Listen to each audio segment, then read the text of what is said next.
Hello বন্ধুরা, আমি মৌমিতা। আমার ছোট্ট একটি মিনি ব্লগে তোমাদের সবাইকে ওয়েলকাম।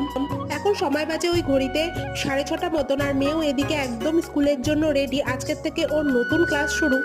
মেয়েকে স্কুল বাসে ছেড়ে বাড়ি আসার পথে দেখো ওর বাবা নিয়ে এসছে একদম জ্যান্ত একটা রুই মাছ। সেই মাছটাই এখানে আমি এখন ধুয়ে নিচ্ছি।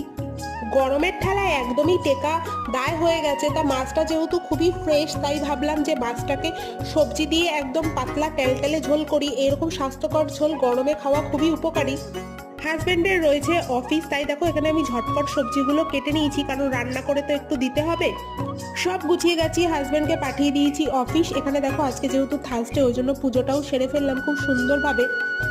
ব্যাস, তারপর আর কি, সব কাজ শেষ হয়ে গেছে। এখন মেয়ে আর আমার লাঞ্চটাও কমপ্লিট করে নিয়েছি। আর দেখো লাঞ্চের পর যে কটা বাসন হয়েছিল সেই বাসনগুলোও একদম ধুয়ে মুছে পরিষ্কার করে রাখছি। ব্যাস, আজকের ব্লগটা এই পর্যন্তই। যদি ভিডিওটা ভালো লাগে চ্যানেলটা সাবস্ক্রাইব করে পাশে থাকো, আর ভিডিওটা একটা লাইক করে দিই।